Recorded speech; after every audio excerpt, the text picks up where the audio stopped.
Hi, Ray. Hi, Alex. How are you?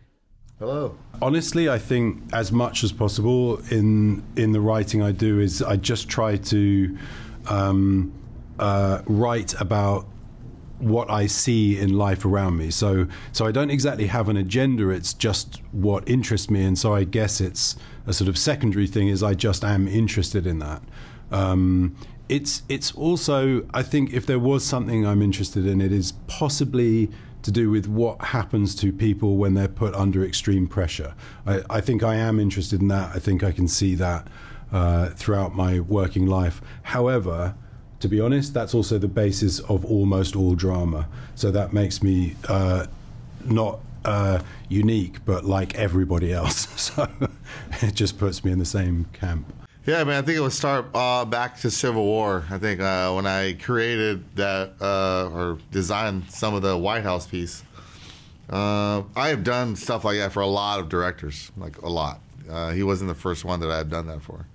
But he was the first one that noticed a lot of the little, like, connective tissue. Just, we've been into, like, watches lately, but if you look at a watch, there's so many cogs that do anything.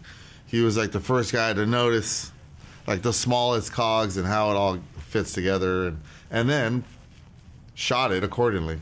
So that was, I knew he could just see it. I could just see past the surface of, looking at the subtext of it, essentially. Film can be very truthful. It could be very truthful about what it is like to be heartbroken, or what it is like to fall in love, or something like that. But the way it will be truthful about that is by exaggerating things or overly dramaticizing. Is that right? Something, you know what I mean. Dramatizing, thank you. Dramatizing things. It amplifies. That's basically what it does, is it amplifies. And amplification can actually lead to a true statement, but it leads to it in an untrue way. And in this film, the attempt was to balance the true statement with the true way and just see what happened, to just kind of trust in absolute truth and not trust or not require cinematic devices.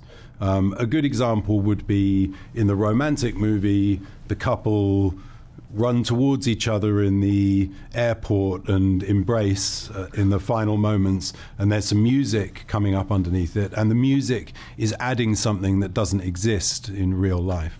And what we were doing was taking that music away, or taking the lens or the light that makes someone look more beautiful, take it away, and just try to repeat reality as accurately as we could. Once Peter Greenaway told me that the problem with movies nowadays is that they're made by people who only see movies. They only watch movies. That's true.